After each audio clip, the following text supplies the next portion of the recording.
O que a ressurreição de Jesus nos ensina?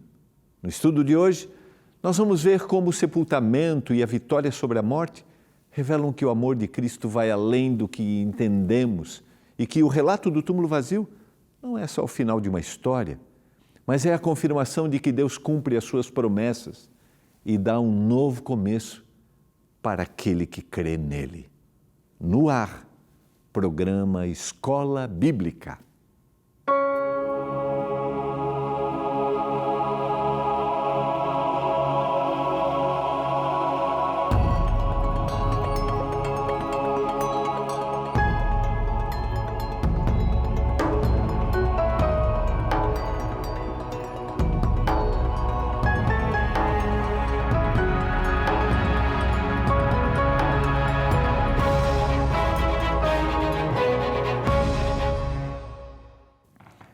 Olá, tudo bem com você? Estamos começando o programa Escola Bíblica, aqui pela TV Novo Tempo, o canal da esperança. Que bom ter a sua companhia, que bom que estamos juntos.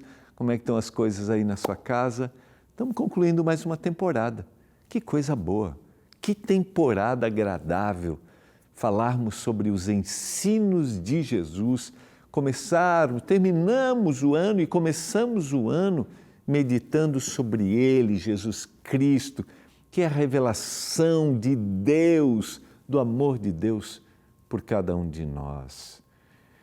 Que você revele o Senhor, que você fale do Senhor, que você viva os ensinamentos do Senhor, que você viva Jesus aí dentro da sua casa, que os seus filhos tenham essa percepção e que você anuncie que Ele em breve vai voltar e nós vamos encontrar com Ele para viver a eternidade. Esse é o programa Escola Bíblica. Aqui a gente estuda a Bíblia através das nossas revistas. Falando nisso, segunda-feira a gente começa uma nova temporada com uma nova revista Esperança, Lar Doce Lar. Vamos conversar sobre a bênção da família a partir de segunda-feira, 19h30, aqui no canal da Esperança, tá?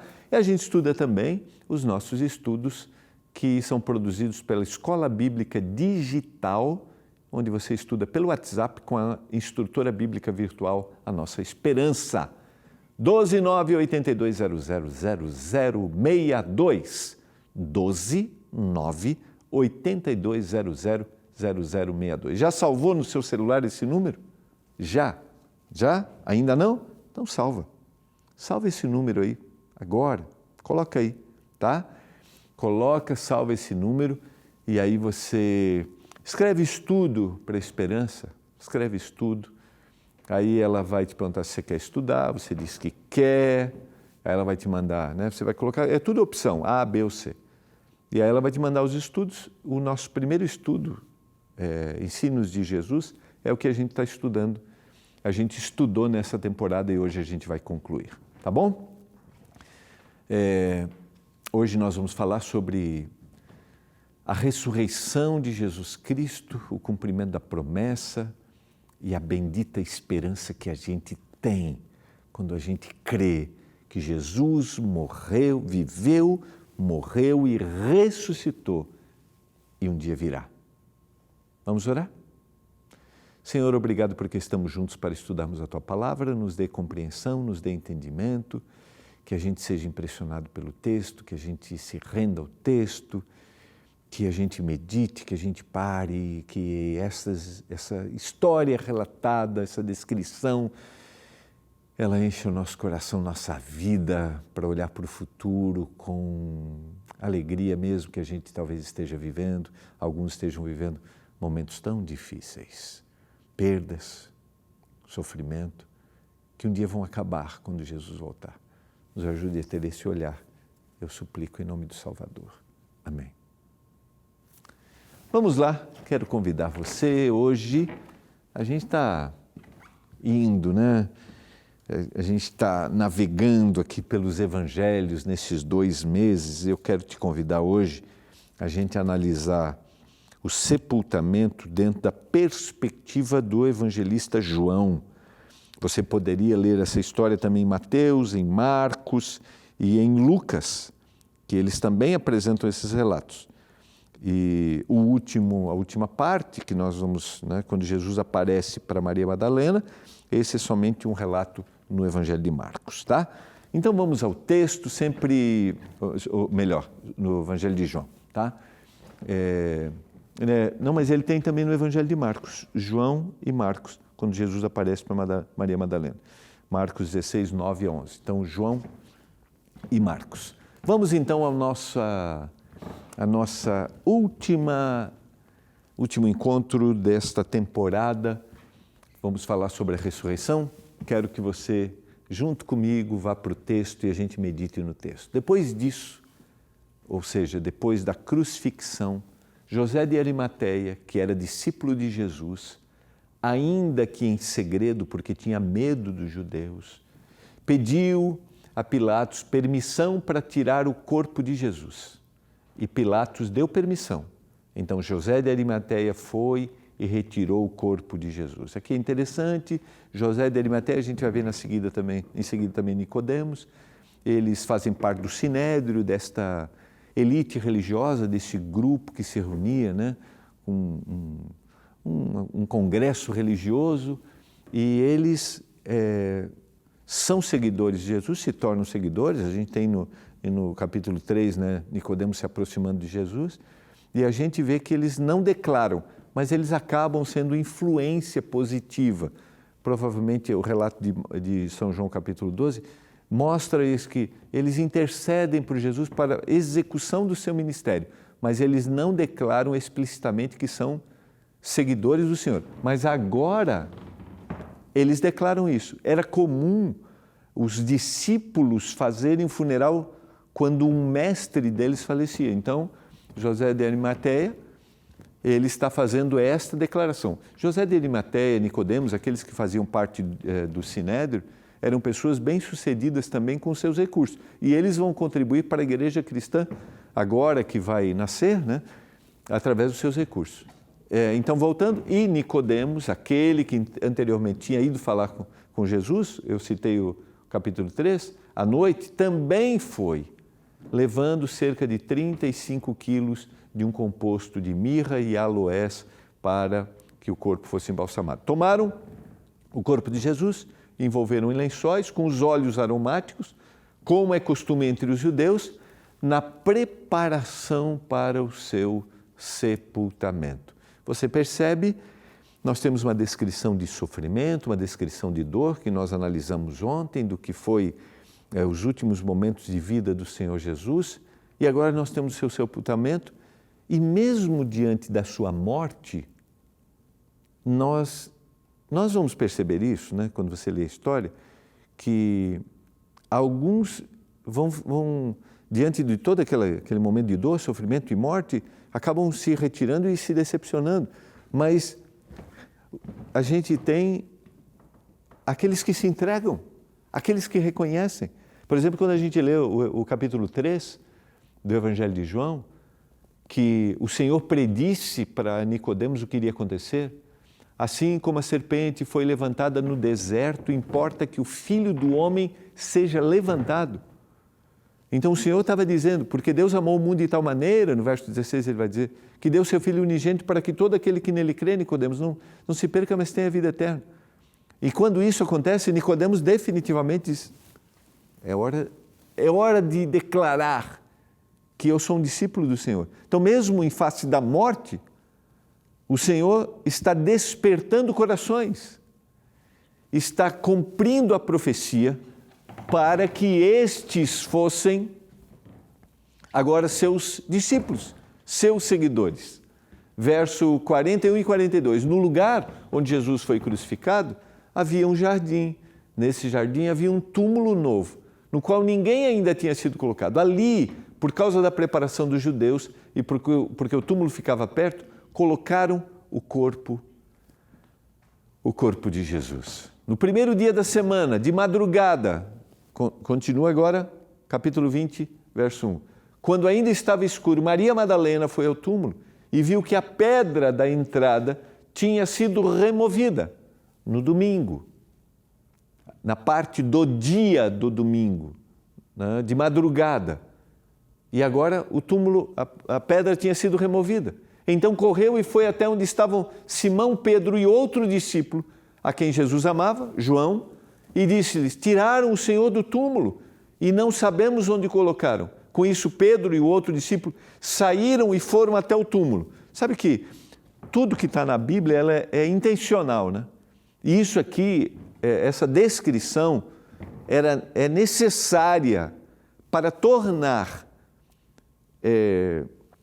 o fato da ressurreição como realmente um fato que aconteceu dentro da cultura judaica.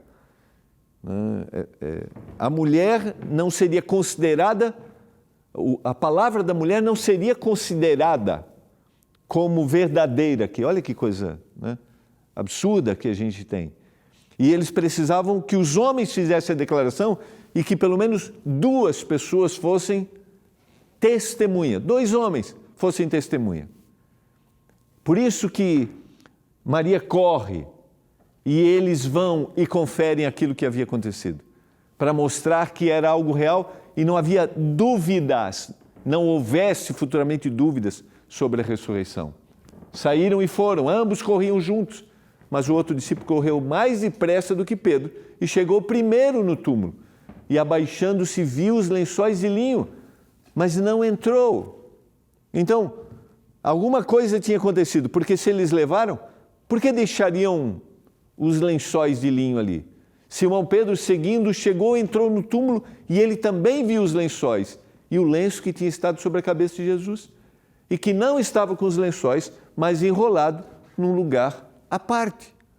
Algo havia acontecido. Então, o outro discípulo, que havia chegado primeiro ao túmulo, também entrou. Ele viu e creu, pois ainda não tinha compreendido a Escritura, que era necessário que ele ressuscitasse dentre os mortos. E os discípulos voltaram outra vez para casa. Aqui tem detalhes interessantes, né? Ele viu e creu, realmente aconteceu. Mas eles já deveriam saber, porque o Senhor havia anunciado aquilo. O Senhor havia anunciado o que aconteceria. Mas você sabe que essa compreensão da palavra é um processo gradativo e a gente tem que ter paciência e tranquilidade quando a gente compartilha a Bíblia com alguém. Às vezes a gente quer dizer assim, mas como que você não percebe o negócio? Como que você não vê? O Espírito está trabalhando, queridos. E o Espírito estava trabalhando no coração daqueles que estavam ali.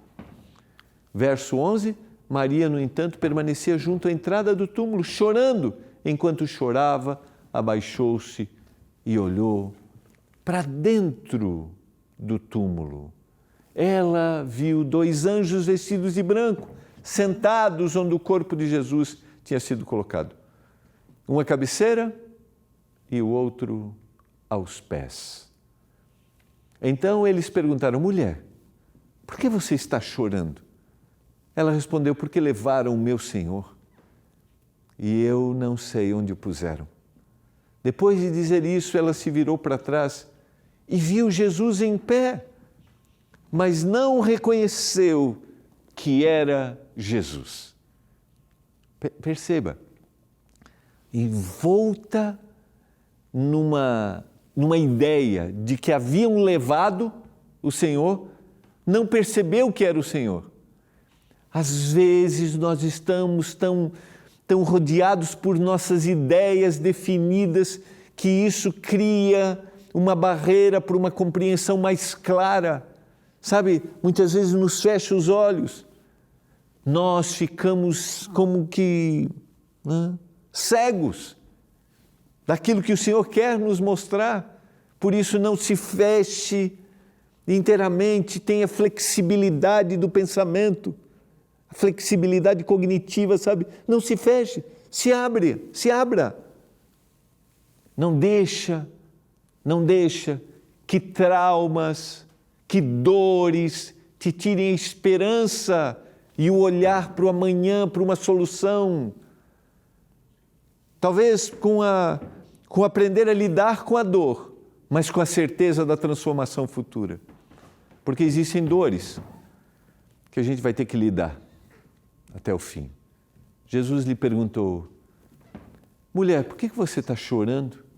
A quem você procura? Ela, supondo que fosse o jardineiro, respondeu, se o Senhor o tirou daqui, diga-me, onde o colocou? E eu o levarei. Esse é um diálogo impressionante. Então Jesus disse, Maria. Ela, voltando, lhe disse em hebraico, Raboni, que quer dizer mestre, mestre. Jesus continuou, não me detenha. Isso revela que é possível que ela se aproximou para abraçar o Senhor Jesus, porque eu ainda não subi para o meu Pai, mas vá aos meus irmãos e diga a eles, subo para o meu Pai e o Pai de vocês, para o meu Deus e o Deus de vocês. Há uma música, eu acho que eu já devo ter citado aqui, porque eu gosto de citar as músicas, do pastor Fernando Iglesias fazendo essa descrição de como quando Jesus fala e Maria reconhece Jesus, ele canta, quando Cristo diz seu nome, tudo em volta se ilumina. Maria, mestre. Olha que interessante o relato bíblico, queridos. As mulheres não eram testemunhas confiáveis dentro da cultura, mas a primeira pessoa a ver Jesus é Maria. A incredulidade por parte da cultura, mas o Senhor quebra os preconceitos culturais que existem. O Senhor vai aparecer aos discípulos e vai confirmar o que Maria vai revelar. Isso não é impressionante? Maria, mestre. Eu fico imaginando a alegria, a esperança, porque Maria visualiza o túmulo. Ela está olhando para um passado, se rende, está presa a um passado, e quando ela percebe, Jesus está ali com ela. E eu quero te dizer, querido, não se prenda às dores do passado que possam te tirar esperança e um olhar de bênção para o futuro. Não se renda, não se prenda. O Senhor pode fazer nova todas as coisas. Eu estou falando para você que tem uma dor, uma mágoa, uma perda de ontem e não consegue se libertar. A ressurreição de Jesus e a presença de Jesus hoje na nossa vida revela que nada do que aconteceu ontem pode me tirar o prazer de viver hoje e de olhar para o amanhã. Não esqueça disso. A história e os seus detalhes são fascinantes. Então Maria Madalena foi e anunciou aos discípulos, eu vi o Senhor, e contava que Jesus tinha dito essas coisas. O Evangelho, queridos, mostra que Jesus ressuscitou corporalmente, apareceu aos discípulos e ele inaugurou uma nova criação. Ele inaugurou um novo momento. E o Senhor escolheu Maria para ser a primeira para anunciar isso. E o Senhor escolheu a cada um de nós que quando nós anunciamos a ressurreição, quando nós anunciamos que Jesus Cristo viveu, que Jesus Cristo morreu e que Jesus ressuscitou, nós anunciamos que o Senhor pode inaugurar uma nova criação, um novo momento na nossa vida. Por isso, a mensagem de ressurreição é uma mensagem de esperança. Daqui um pouco, mais uma vez, nós vamos celebrar a Páscoa, vamos celebrar o sacrifício, mas nós celebraremos a ressurreição de Jesus Cristo. Porque quando nós celebramos a ressurreição, essa nova criação se dá na nossa vida, porque a gente tem outra perspectiva, e ela junta todos os pontos, como, por exemplo,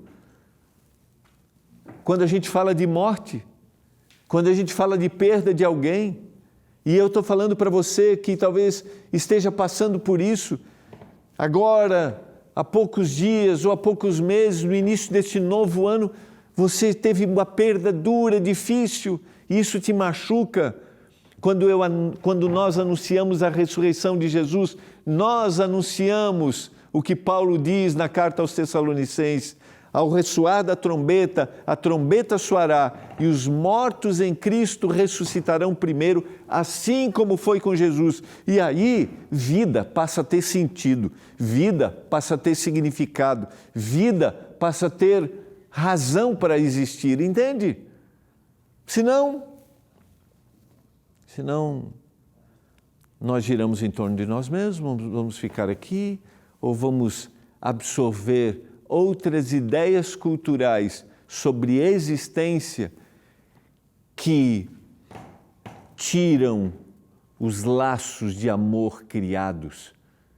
E isso é essencial para dar razão para a vida, as pessoas que eu amo, aquilo que vai acontecer. A ressurreição redefine a nossa vida, queridos, porque afirma que a morte não tem a última palavra, que Deus está fazendo nova todas as coisas e que Cristo está vivo e atuante. Não esqueça, anota, salva aí, salva, tira uma foto. A morte não tem a última palavra.